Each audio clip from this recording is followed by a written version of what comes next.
Bom dia a todos e a todas. Estamos hoje com mais uma jornada de formação, ideias para vencer e o modo petista de governar. Hoje teremos um tema fundamental para essas eleições, que é o contexto e os confrontos que guiarão este período eleitoral. E convidamos para essa aula o copeiro Edinho Silva, que é prefeito de Araraquara, aliás, é prefeito pela terceira vez em Araraquara, com uma larga e boa experiência na administração municipal. O copeiro Vicente Trevas, de uma larga tradição de trabalho na questão dos assuntos federativos. Ele foi, inclusive, secretário de Assuntos Federativos do governo Lula, depois foi secretário de Relações Internacionais e Federativas da Prefeitura de São Paulo, e foi da SNAI, nosso secretário nacional de Assuntos Institucionais, entre 96 e 2002.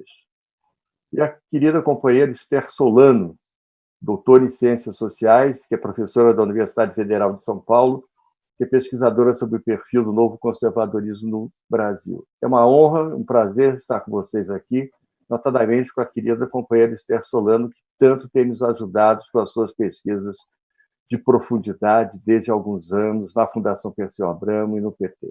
Bom dia a todos. Então, para começar, eu vou moderar cerca de 10 minutos para a primeira intervenção de vocês. Vamos começar com Edinho Silva. Companheiro Edinho, qual o contexto que se realizarão as eleições de 2020?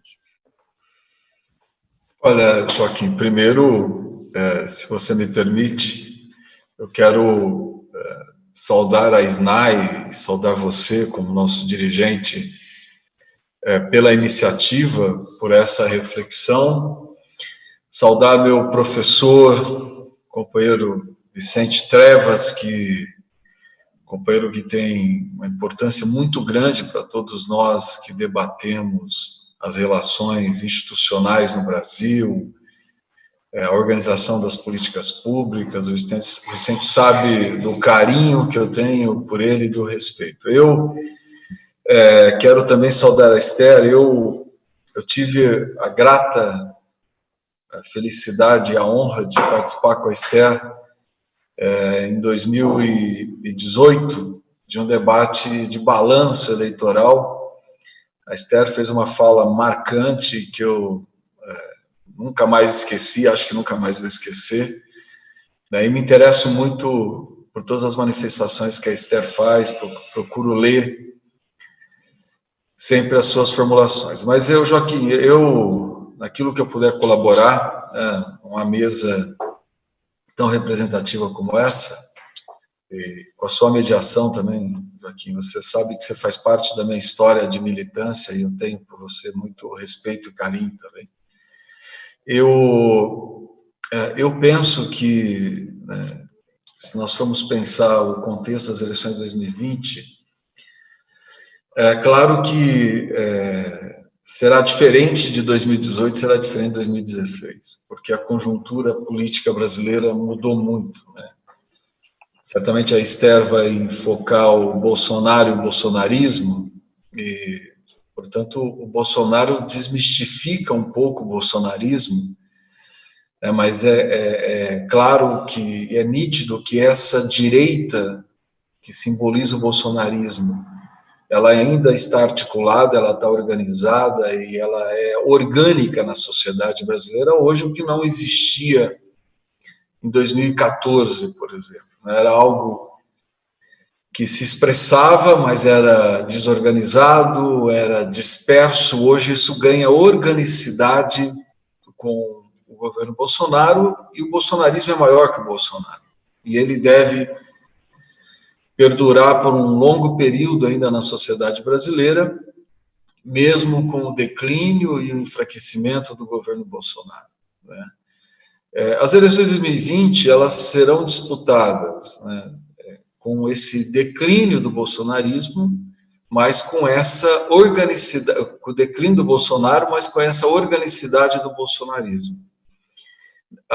O declínio do governo Bolsonaro não significa que aquilo que o Bolsonaro hegemonizou nas eleições de 2018, aquilo que ele hegemonizou com o discurso antipetista, não significa que esse setor da sociedade, né, que se deixou levar pelo discurso antipetista, pelo sentimento antipetista e votou no Bolsonaro para derrotar o PT, né, esse setor, na minha avaliação, evidente, não é a mesma coisa do bolsonarismo. O bolsonarismo representa 20, 25% da sociedade brasileira.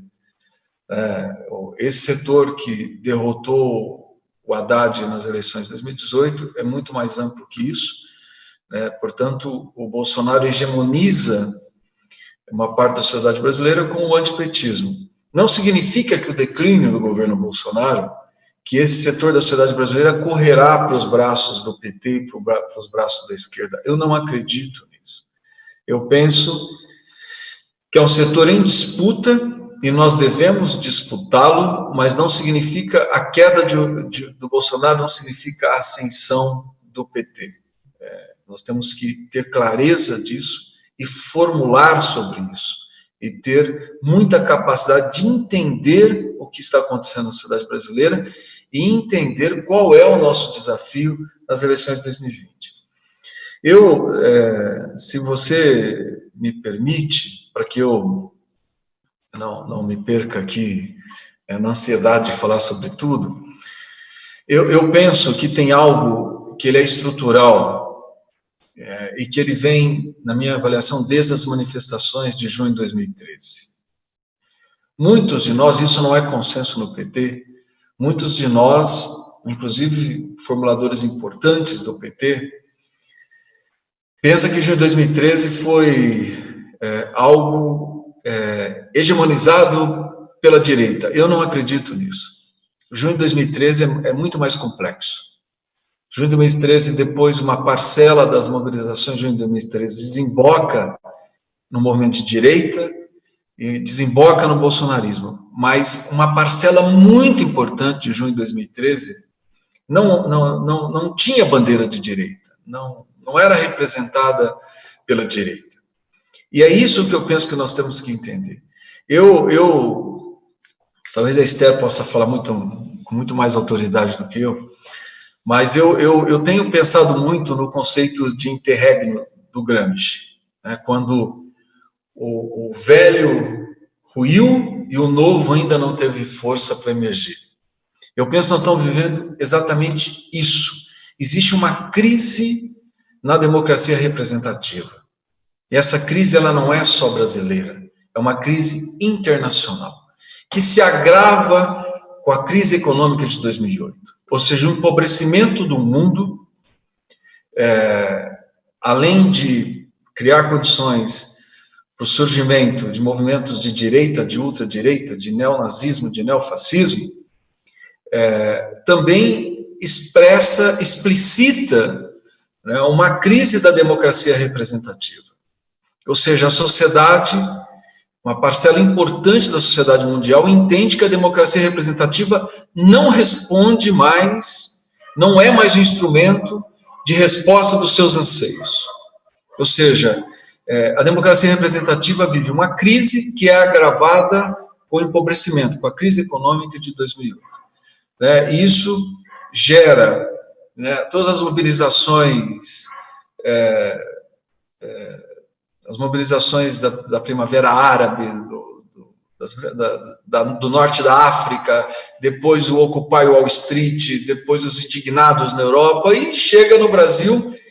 Portanto, essa expressão de uma inquietude, de uma insatisfação, ela ainda está presente. Eu era presidente do PT de São Paulo em 2003, eu escrevi vários artigos dizendo que junho de 2013 não tinha ido para casa, que era um sentimento latente que poderia se expressar a qualquer momento. E está latente. Nós vimos todas essas mobilizações, eu penso que contra o racismo nos Estados Unidos, e que toma conta do mundo todo. Claro que tem uma coisa de indignação, porque o racismo é algo que fere todos aqueles que desejam que a civilização avance.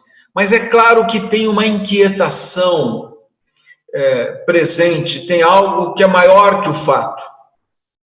E eu penso que isso está muito presente, né? E é por isso que tudo aquilo que representa o antissistema ganha força. Tudo aquilo que representa o novo, mesmo sendo velho, ganha força. Tudo aquilo que representa um desejo de mudança, mesmo não representando a mudança real, ganha força. E eu penso que isso esteve presente em junho de 2000, esteve presente nas eleições de 2016, esteve presente nas eleições de 2018 no Brasil, e esteve presente em diversas eleições no mundo, e estará presente também nas eleições de 2020. Então, 2020, nós temos uma inquietação da sociedade presente. Nós temos o declínio do Bolsonaro, mas a consolidação do bolsonarismo, né? E nós temos um desafio imenso para a esquerda e para o PT de representar ou resgatar a bandeira do novo, a bandeira de um novo modelo de se fazer política, de uma nova forma de se fazer política. E aí eu vou estar um pouco... eu quero tratar desse tema depois em outras questões, mas eu penso que isso estará muito presente nas eleições de 2020. Ou seja, o declínio do Bolsonaro não representa a ascensão do PT. O PT tem que formular sobre os seus desafios, sobre como ele volta a dialogar com a sociedade, como ele pode representar o novo, a resposta a essa crise da democracia representativa, essa crise das instituições. Como que nós podemos representar o novo? Eu penso, e aí é muito um sentimento da necessidade de nós diminuirmos a distância entre o representante e o representado. Eu penso que existe um abismo entre o Estado e a sociedade civil. Existe um abismo entre a estrutura de poder e a sociedade civil organizada ou desorganizada. Eu penso que o nosso grande desafio é diminuir esse distanciamento. E talvez ninguém tenha mais condições de formular sobre isso do que nós, pela nossa experiência de orçamento participativo, de participação popular, de conferências, enfim. Eu penso que talvez as eleições de 2020 possam ser um laboratório para que a gente pense, valorize as nossas bandeiras, mas pense novas bandeiras para estarmos dialogando com a sociedade. Muito obrigado, querido Edinho, muito obrigado mesmo pela sua intervenção. E então eu pergunto agora para o Vicente. Vicente, o bolsonarismo de 2018 é o mesmo de 2020? E o antipetismo? Por favor, Vicente. Microfone, Vicente. Parceiros que estão nos acompanhando, né? E eu acho que a gente inicia um diálogo necessário. Eu diria que o bolsonarismo, o antibolsonarismo, hoje não é o mesmo do passado recente, não é o mesmo de 2019, e que o antipetismo continua sendo uma energia importante na vida política nacional, mas que ganha sofisticação, né? Que ganha novidades que temos de refletir sobre elas, né? Ou seja, mas para tanto entender hoje, né, a dinâmica do antibolsonarismo quanto a dinâmica do antipetismo, que serão energias que serão presentes na Agenda 2020, nas eleições municipais, eu acho que nós temos de contextualizar a partir, eu diria, da pandemia e a partir da dinâmica da presidência Bolsonaro, essas duas variáveis, tanto do antibolsonarismo quanto do antipetismo, né? Mais ainda, nós temos de partir de que tanto a dinâmica do antibolsonarismo quanto do antipetismo, ela se dará numa complexidade, né? E também essas dinâmicas serão marcadas por incertezas, porque, na verdade, todos nós todos os atores econômicos, políticos, sociais e culturais estão vivendo, né, desafios que se expressam como grandes complexidades e como grandes incertezas, né? E, para isso, eu acho que uma força política como a nossa tem de se exercitar na direção de produzir inteligência política, ou seja, uma capacidade de não só interagir com os fatos evidentes, mas estar atento àquelas dinâmicas que ainda estão numa pouca superfície, mas que são, como iceberg, portadoras de grandes complexidades, né? Mais ainda, é importante que tenhamos muita clareza, tanto pela pandemia, quanto pela dinâmica da presidência Bolsonaro, das características do nosso presente, né, enquanto sociedade, né? É um presente recheado de medos, né, ameaças, receios e incertezas, né? E, portanto, essas dimensões, elas terão incidência no comportamento eleitoral, no voto que iremos disputar, na delegação que iremos solicitar a soberania política do nosso povo, né? E, mais ainda, eu diria que pode nos ajudar, além do conceito que eu compartilho de interregno na leitura de Gramsci, o que eu também acho que pode nos ajudar, o conceito de encruzilhada. Eu acho que nós temos de encarar que o enfrentamento de 2020, as eleições municipais, elas vão se dar numa dinâmica das encruzilhadas. E, portanto, um momento em que o futuro não está no horizonte. O futuro não está no horizonte. Porque esses horizontes do futuro serão determinados pelo qual caminho nós vamos sair da encruzilhada, né? E, portanto, nós estamos numa situação muito complexa mesmo, né? Porque o horizonte pode sinalizar, na sua não clareza, que nós teremos dois grandes caminhos de futuro. Quer dizer, um futuro que possa ter uma dinâmica de generosidade, né? E um futuro que pode consolidar uma tragédia, né? E um futuro que possa desenhar generosidade, ele tem grandes questões.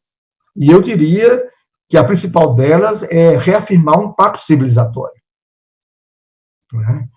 E o futuro da tragédia é afirmar uma agenda da barbárie, que vai se expressar em políticas que se baseiam no darwinismo social, né, no fascismo, na guerra, aprofundando pobrezas, desigualdades e miséria. E o futuro generoso vai ter de repactuar uma ordem internacional e vai ter de construir uma contratualização política para pensar um Estado social 2.0, uma social-democracia renovada, né? Então, ou seja, tudo isso aqui vai pesar, porque está pesando na subjetividade das pessoas. Porque, no fundo, a pandemia está colocando a nossa existência em situações limites de vida, de morte, por exemplo, né? Muito bem. O antibolsonarismo. O antibolsonarismo, né, com a pandemia e com a dinâmica da presidência Bolsonaro, ganha novas dimensões, né? E ganha, enfim, novos desafios para o Partido dos Trabalhadores. Uma dimensão forte é que as forças políticas, culturais, ideológicas, que por diversas razões e razões diferentes, né, expressaram o voto no Bolsonaro, essas forças estão em realinhamento, né? Está em curso na sociedade brasileira, e certamente isso vai interferir na dinâmica eleitoral de novembro, né? A recomposição de campos políticos em nossa sociedade, né? E no caso do antibolsonarismo, nós temos de ter atenção para a recomposição de um campo de centro-direita, né, sobre a condução da direita. E o movimento desse campo de centro-direita, sob a direção da direita, na dinâmica do antibolsonarismo, está, inclusive, expressando essa agenda, está processando essa agenda, né? Está num confronto com o Bolsonaro, só vê as atitudes do governador de São Paulo, né? Essa dinâmica da recomposição do campo de centro-direita pela direita tem alguns enunciados e alguns objetivos, né? Um deles, do nosso ponto de vista, é interditar, impedir qualquer possibilidade do protagonismo político do Partido dos Trabalhadores. Então, e nós estamos sentindo, já nesta semana, movimentos que sinalizam essa postura. É evidente que, na dinâmica deste campo em reestruturação da centro-direita, há nuances, há aqueles que apenas admite a presença do PT na vida nacional numa dinâmica de figurante, para adorar a pílula, e aqueles que admitem uma certa coadjuvância em algumas esferas, como na dinâmica do Congresso, né? Mas todos convergem para inviabilizar a possibilidade do protagonismo político do nosso partido, né? Então, essa é uma dimensão importante. É evidente que são processos em curso, não são processos consolidados, né? Nós estamos vendo, por exemplo, já os movimentos que estão acontecendo em função desse debate ou dessa conferência do sábado, né? Desse arco amplo que já se torna complexo e contraditório, né? Mas, então, quero dizer que o antibolsonarismo, né, tem novas características, e também dizer que, mesmo na dinâmica do campo de centro-esquerda em relação ao antibolsonarismo, há complexidades, né? Relembrando que, durante um grande período dessas primeiras décadas do século XXI, a dinâmica do campo de centro-esquerda no Brasil tinha no Partido dos Trabalhadores a sua centralidade. E esse é um tema que está sendo questionado, é um tema que está sendo processado politicamente, né? Então, quero dizer que nós vamos ter muita sensibilidade como força política, com a história que temos, nós temos de nos reafirmarmos não só como singularidade, mas contribuir para reafirmar um campo político, democrático, popular e generoso, né? Em relação ao antipetismo, primeiro, eu acho que o antipetismo é uma força política na sociedade brasileira que vai perdurar, né? Talvez nós tenhamos de aprender com os hermanos, né?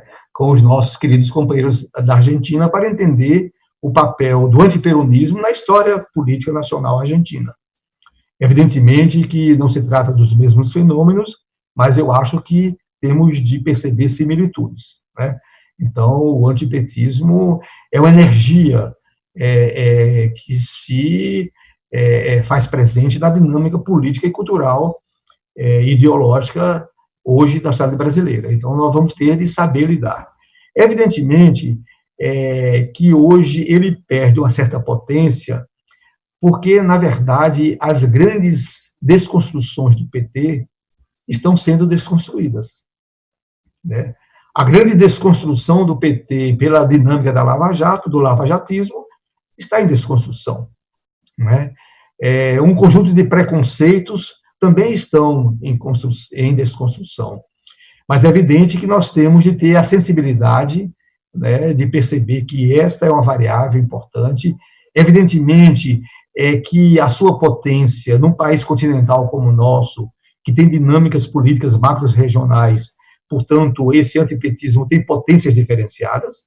O antipetismo no Nordeste tem uma certa potência, no sul do país uma outra, no Centro-Oeste, e assim por diante, né?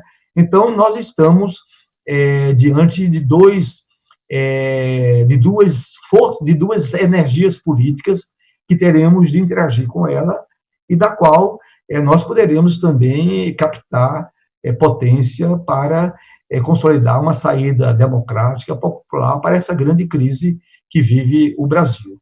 Claro que quero chamar a atenção de que a encruzilhada não é só brasileira, que a tragédia não é só brasileira, ela é sul-americana, nós temos de ter uma leitura atenta do nosso continente sul-americano, que se impactou nas 2 primeiras décadas desse século, num projeto generoso de integração regional, tendo como horizonte uma agenda de desenvolvimento com inclusão social, no enfrentamento da desigualdade, e um papel político diferenciado na cena internacional, e também relembrar que hoje o antipetismo já não tem toda a potência que teve, você entende, a partir do processo de 2013, 2014, e que em 2016 vivenciamos com muita intensidade, 2018, e hoje eu acho que nós temos uma nova modalidade desse fenômeno, né? De toda maneira, eu acho que são essas minhas considerações iniciais para que possamos alimentar a nossa reflexão e nos orientarmos para a ação. Muito obrigado, companheiro Vicente Trevas. E agora a professora doutora Esther Solano. E o bolsonarismo? Passou por uma evolução? Muito bem, então, muito obrigada, Joaquim, pelo convite, e um abraço aí virtual ao Edinho e ao Trevas também. E vamos lá, o bolsonarismo. Joaquim, eu sempre digo que a gente tem que pensar que existem 3 tipos de bolsonarismo. Vamos falar aqui o bolsonarismo mais radical, o mais fiel, que é aquele que a gente pode muito bem denominar como fascista.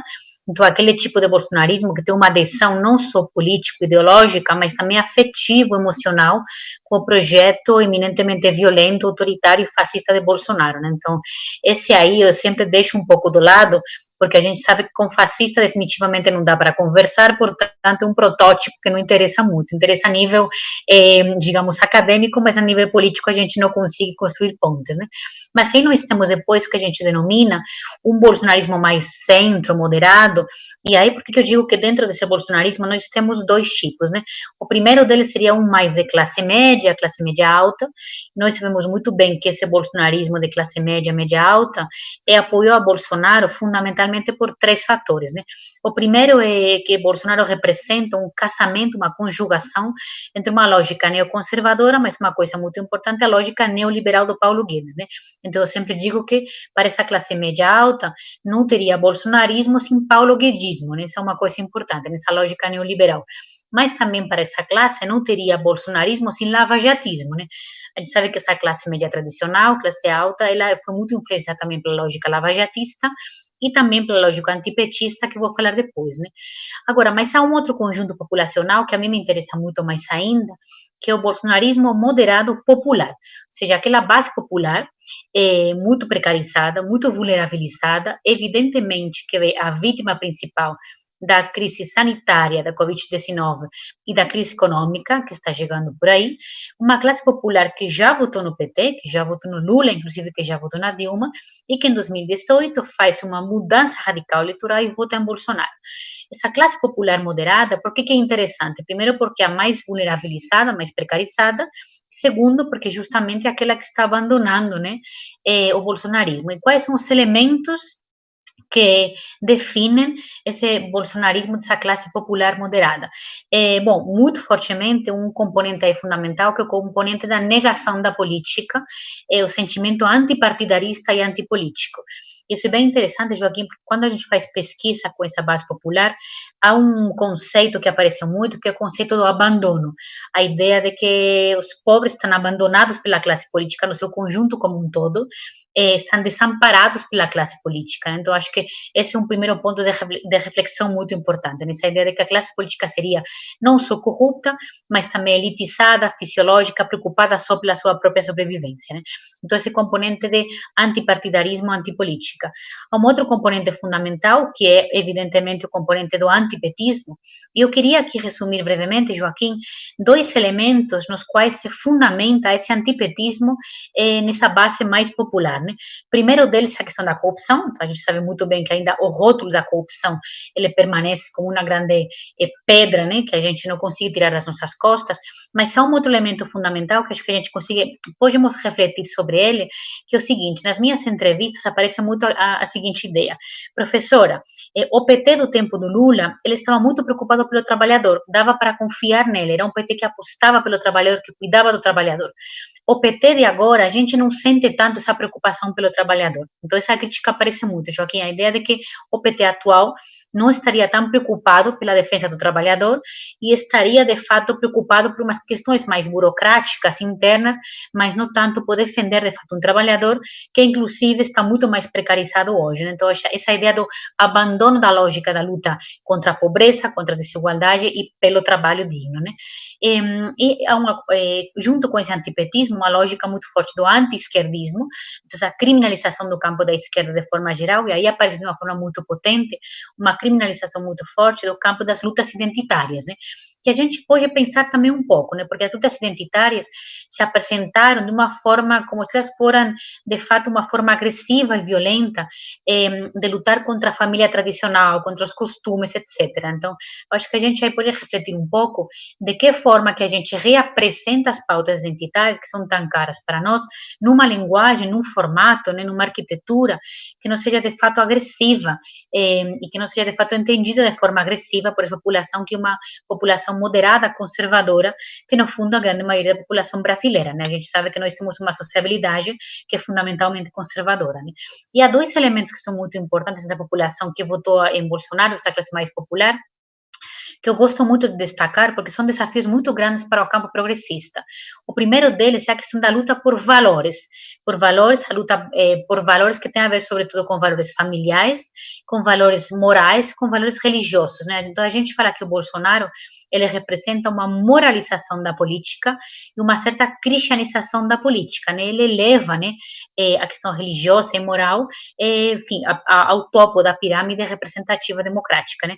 E esse é um grande desafio para o campo progressista, porque nós, de fato, temos muita dificuldade em lidar com questões de ordem moral, né?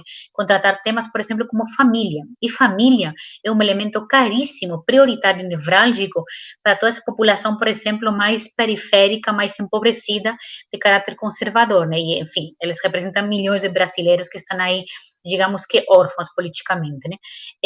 A gente tem muita dificuldade também em dialogar com um ator politicamente muito relevante, cada vez mais, que é justamente a igreja, né? As igrejas pentecostais e neopentecostais, que organizam não só simbolicamente e socialmente as periferias, mas também materialmente, né? Portanto, esse é um ponto central para também a gente dialogar.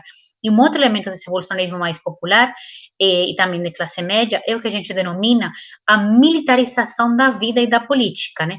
Essa ideia de que a esquerda, ela representaria o caos, né? Representaria a bagunça, representaria a desordem, e frente a isso, os valores do passado, esse romantismo do passado, da época da ditadura, e a retomada dos valores da filosofia militar da ordem, a hierarquia, a disciplina, a autoridade, seriam valores importantíssimos para a gente restabelecer a ordem social no seu conjunto.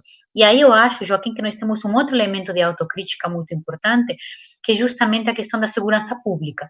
Muita gente que eu entrevistei votou em Bolsonaro justamente porque eles pensavam que era o único candidato que representava, de fato, alguma política em termos de segurança pública.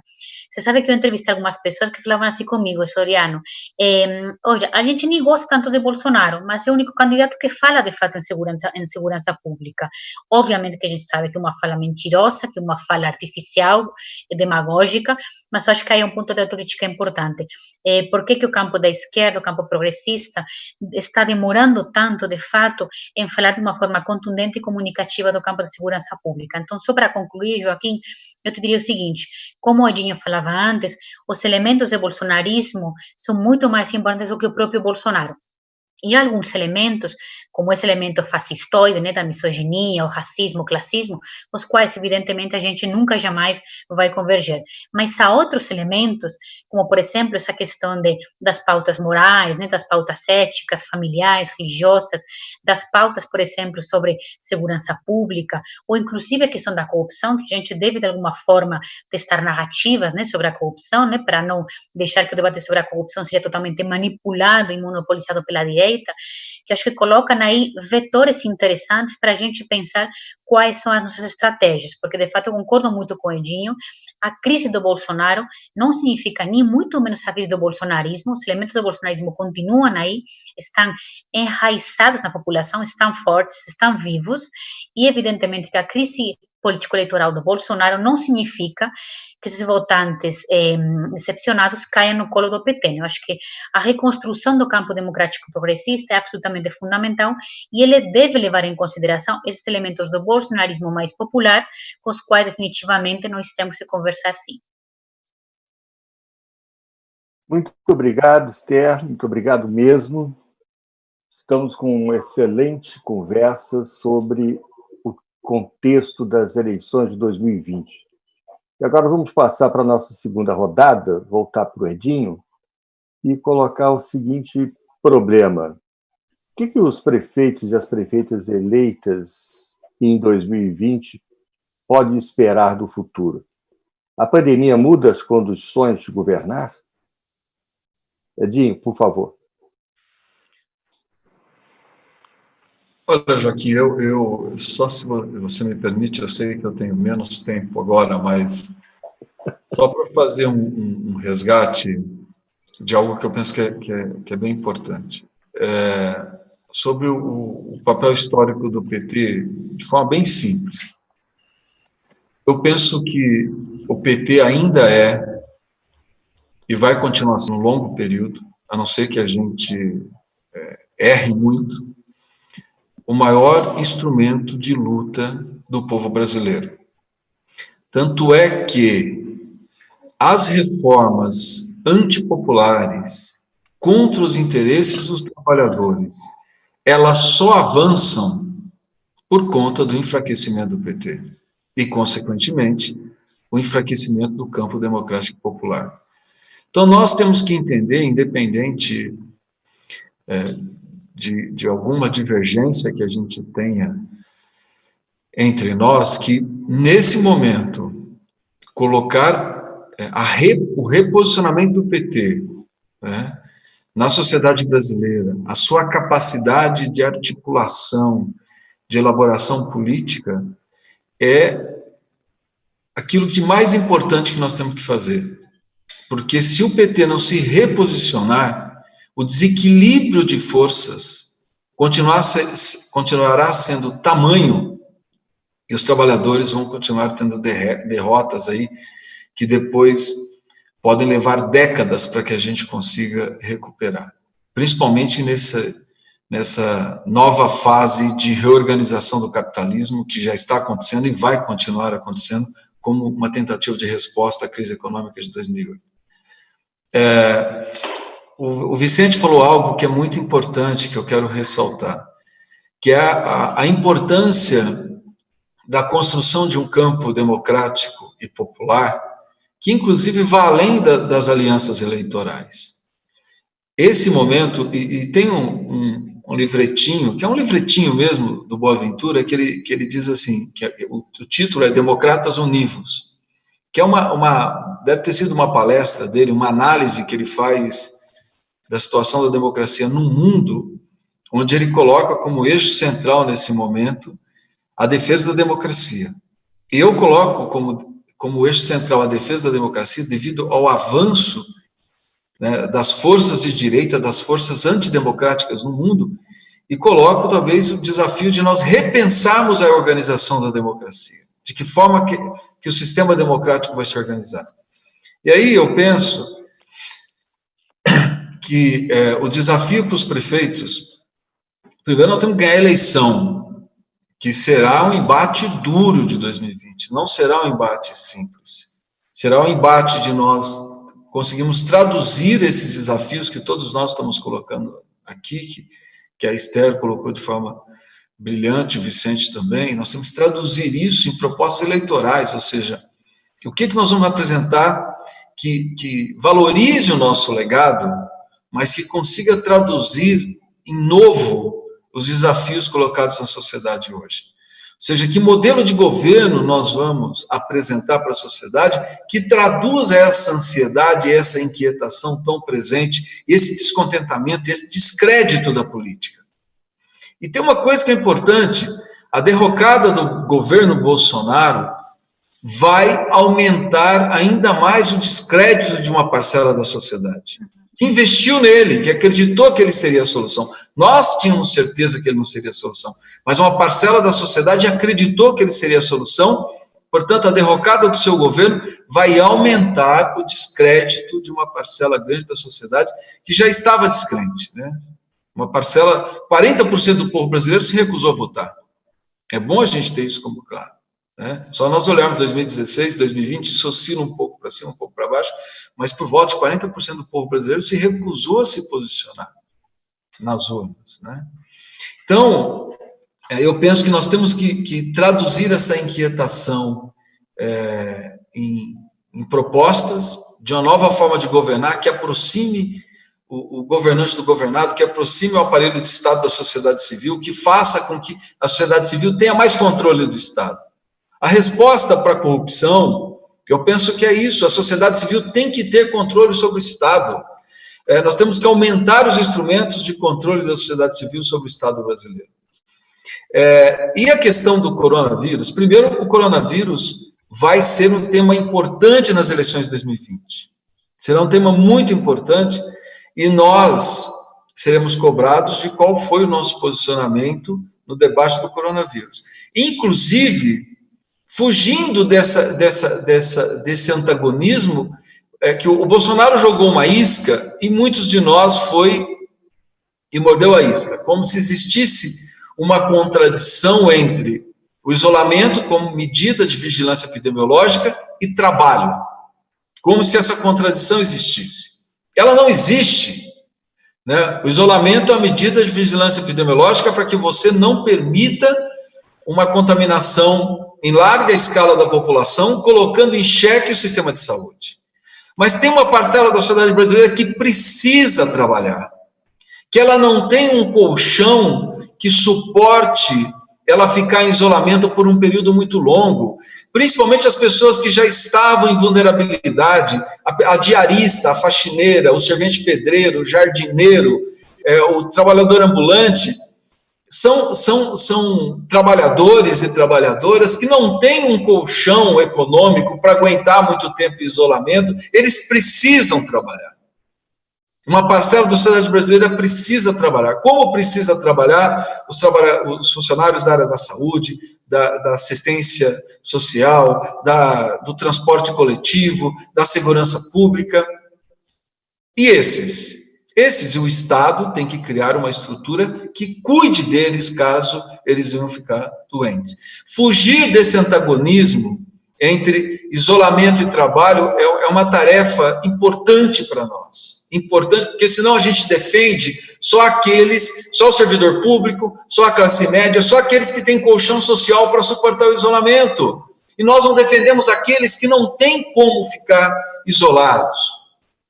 Outro tema importante que o coronavírus insere é o tema da solidariedade humana.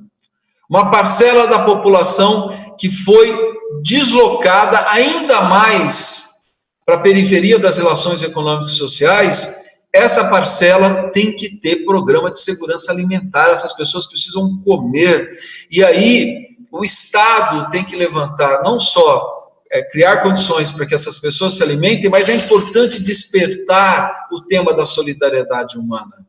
Ou seja, penso que é algo que está colocado e é muito importante. Para que eu conclua, eu penso que uma coisa que é importante, que o Covid-19, o coronavírus coloca, e que é fundamental para o nosso embate ideológico, é a questão do papel do Estado. Se tem algo que derrotou o discurso neoliberal, os liberais radicais, diante do coronavírus, é o papel do Estado.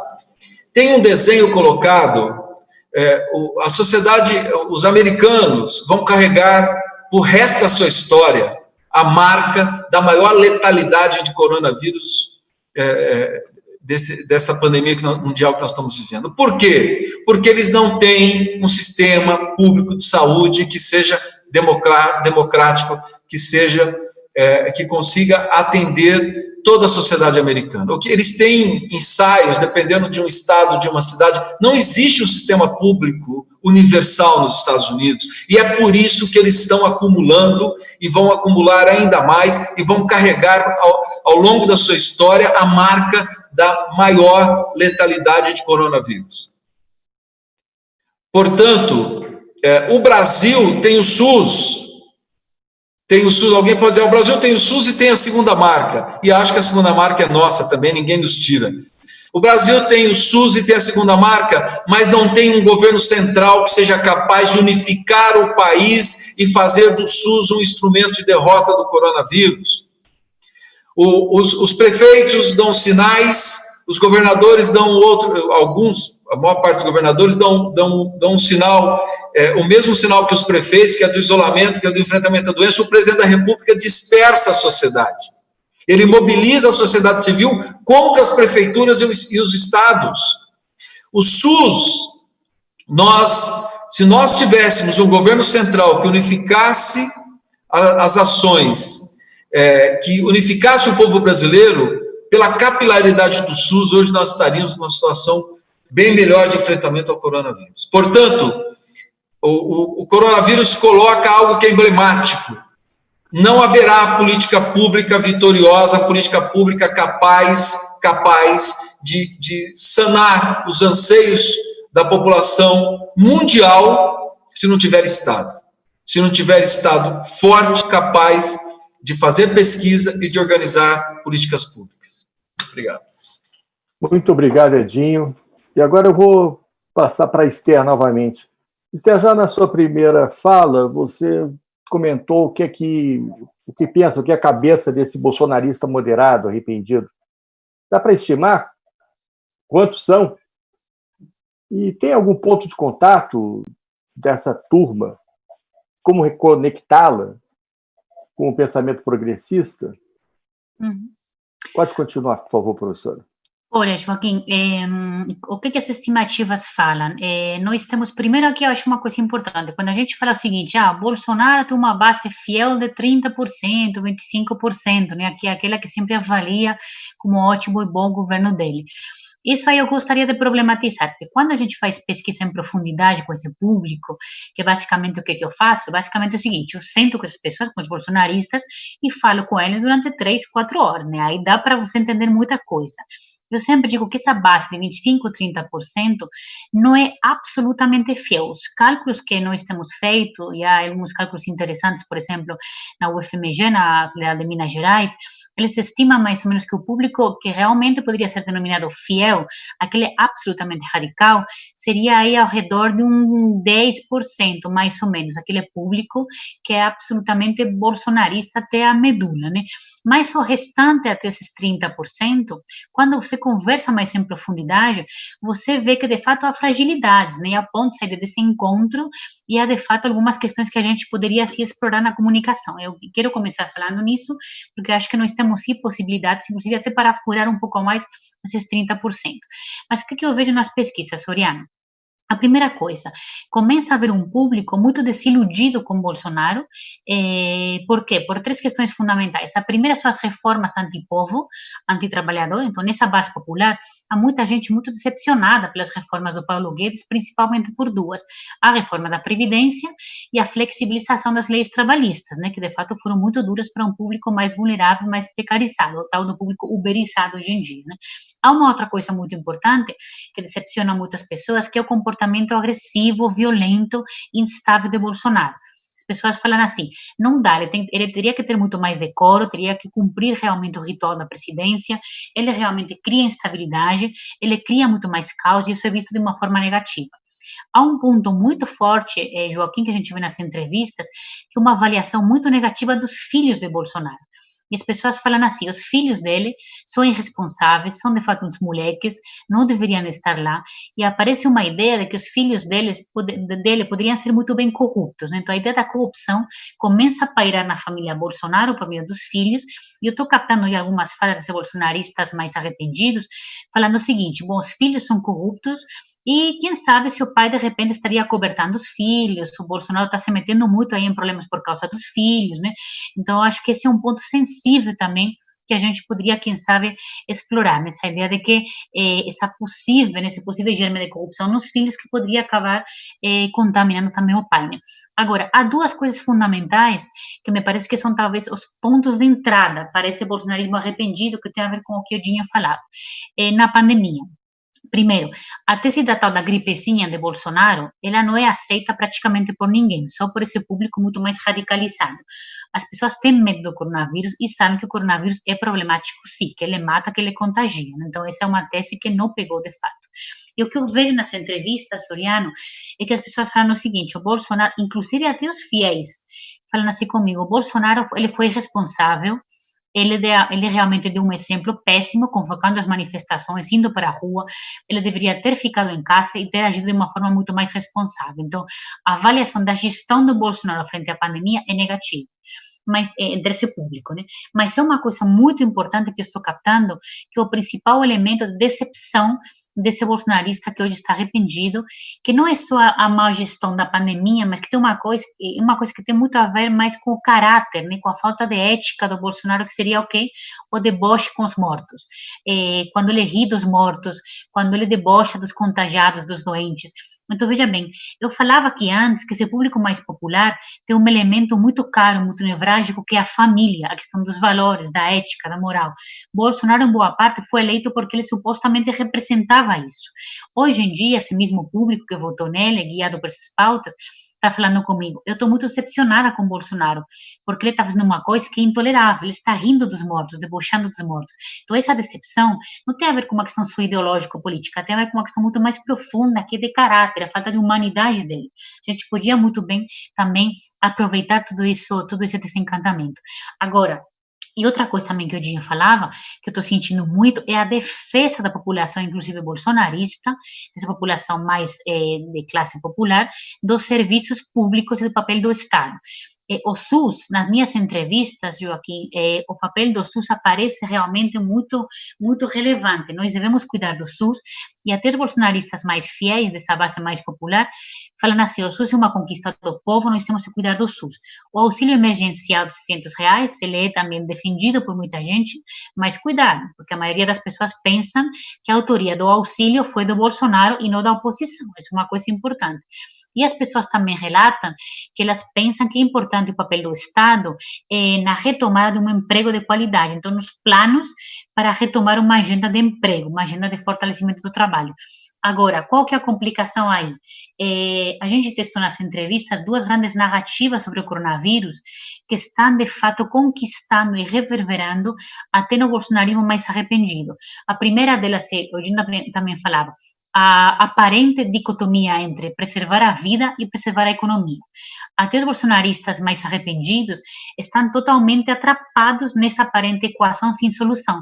Então, eles falam assim comigo, professora, confinamento não é um direito, confinamento é um privilégio de quem tem dinheiro. A gente tem que pagar as contas, não pode fazer confinamento. Essa é a nossa tarefa principal agora, é destroçar, destruir essa aparente dicotomia entre vida e trabalho, que eu vejo, infelizmente, que o Bolsonaro está construindo muito bem, inclusive na sua base arrependida.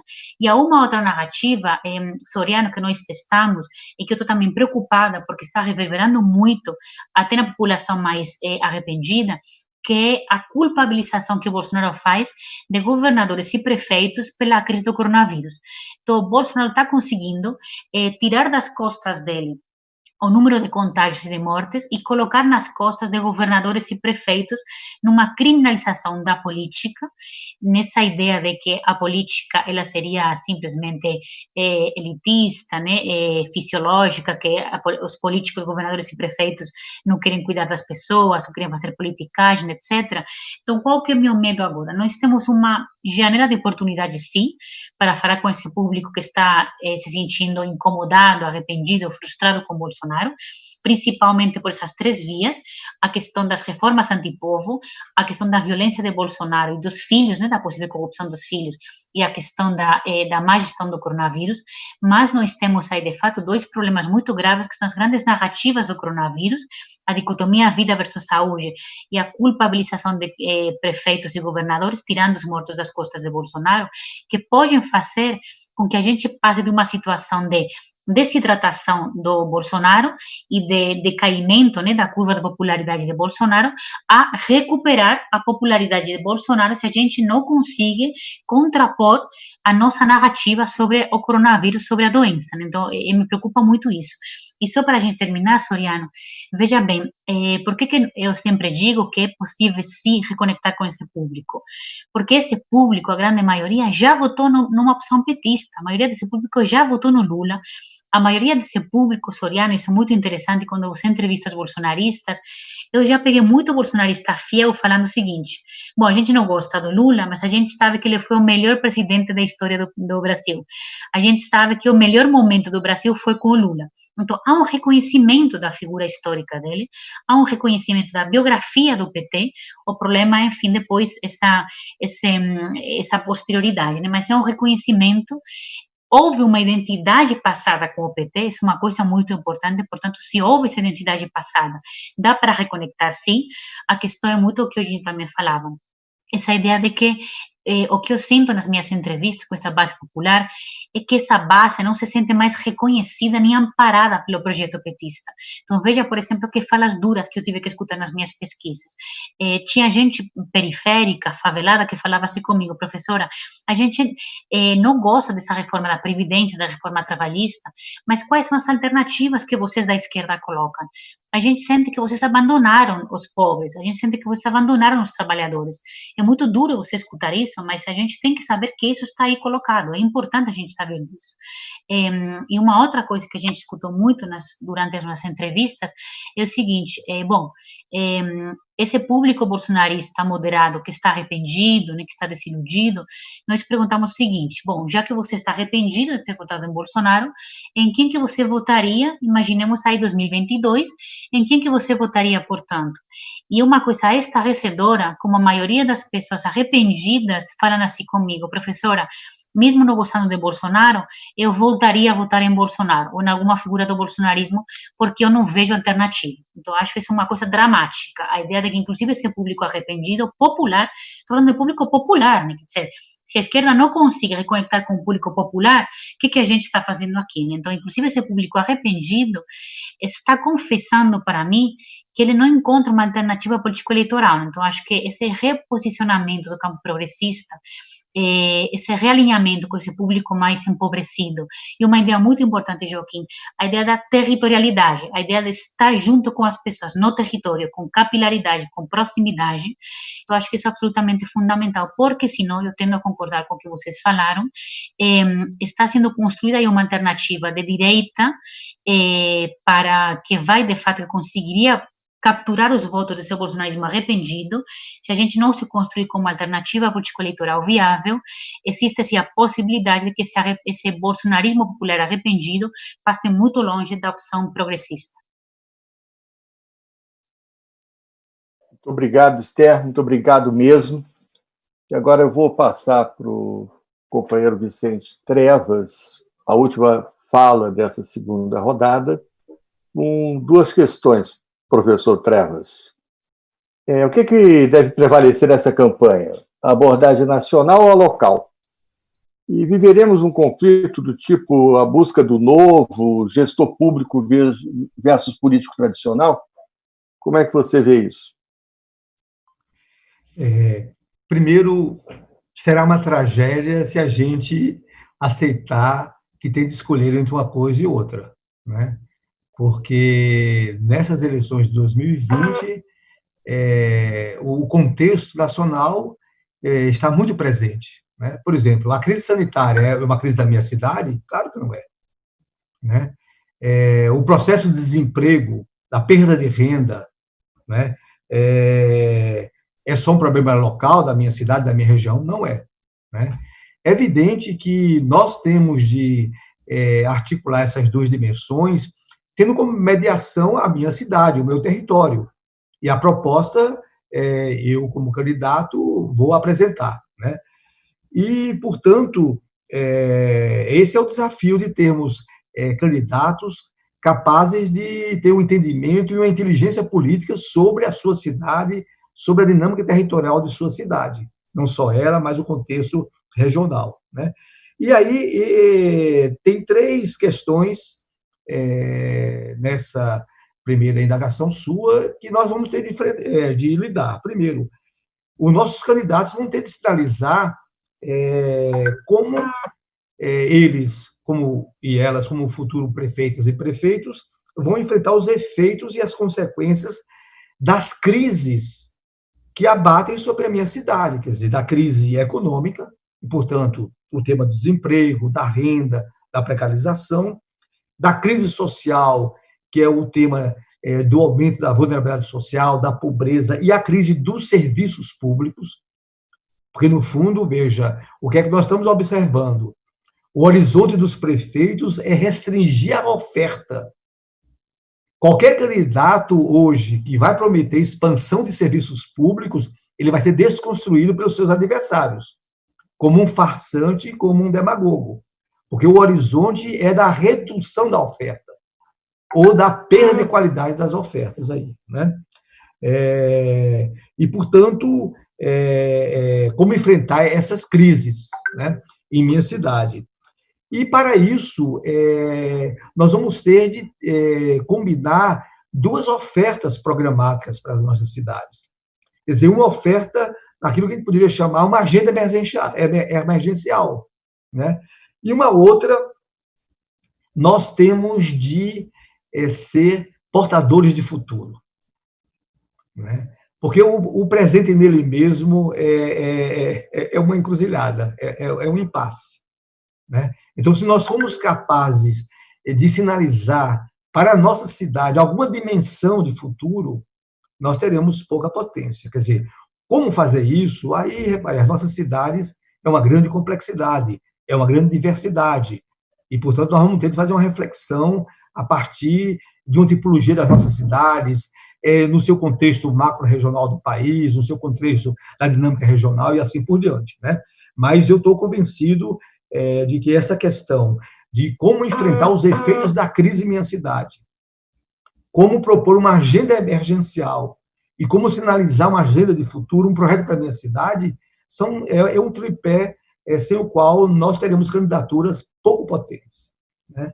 Em relação à expectativa de um novo na política, de uma novidade da política, eu diria que 2020, a minha desconfiança é que nós vamos operar com baixa expectativa do novo na política, porque o novo na política já apareceu em 2016, já apareceu em 2018, e nós estamos aí vendo os resultados dos atores e dos discursos daqueles portadores da nova política.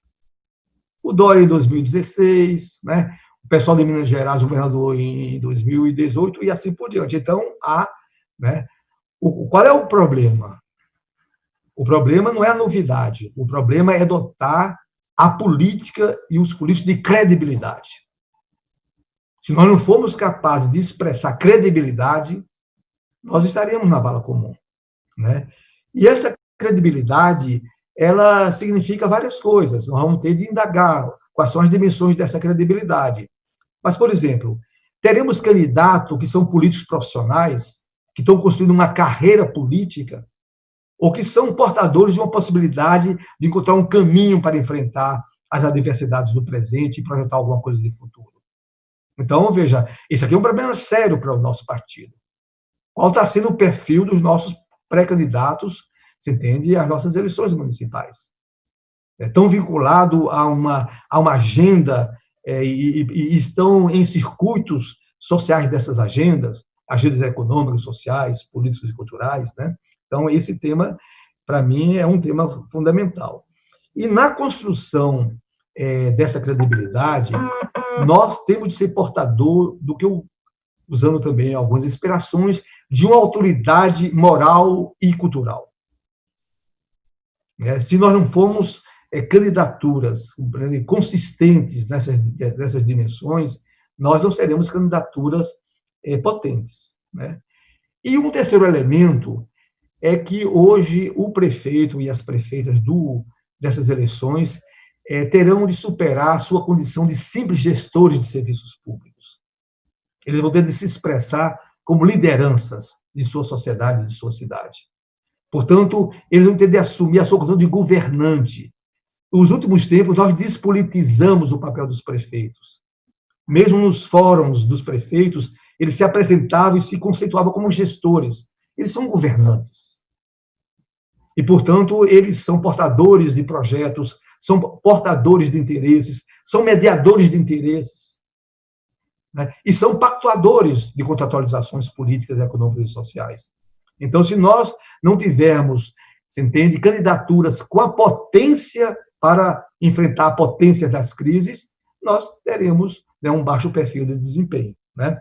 Então, eu acho que esses elementos são importantes. É evidente que nós estamos também de ter uma preocupação de propor não só ações, não só políticas, não só projetos, mas propor uma contratualização política, entender que a saída da crise pressupõe uma maioria, uma convergência de uma maioria na minha cidade, no meu estado, na minha região. Então, esse tema do campo político é um tema importante, respeitando as diversidades, da lógica, por exemplo, de 2 turnos ou outras, mas eu acho que essas dimensões são dimensões muito importantes. Ou seja, se nós não colocarmos, entende, a dinâmica das nossas campanhas municipais na lógica da grande política, nós teremos resultados,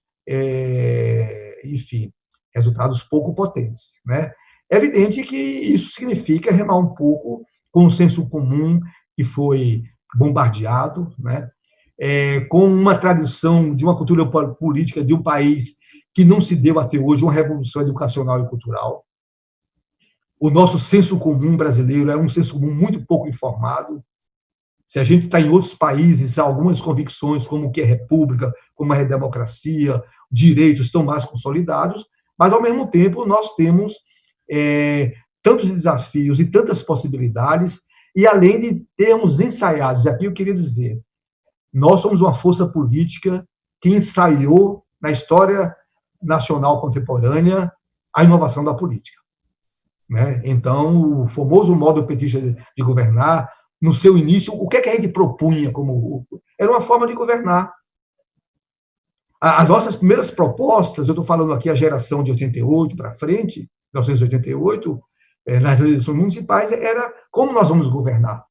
E aqui nós vamos ter também de retomar essa questão vinculada às urgências e emergências, às diferentes crises que ameaçam as pessoas, o seu presente e o seu futuro. Obrigado, professor, querido amigo Vicente Trevas. Quero agradecer a todas as pessoas que acompanharam aqui nossa jornada de formação, nessa edição de hoje, sobre o contexto das eleições de 2020. Quero agradecer demais ao Edinho pela sua bela contribuição, a Esther Solano pela sua bela contribuição, e ao professor querido Vicente Trevas. A todos e a todas, bom trabalho. Continuamos com a jornada Ideias para Vencer.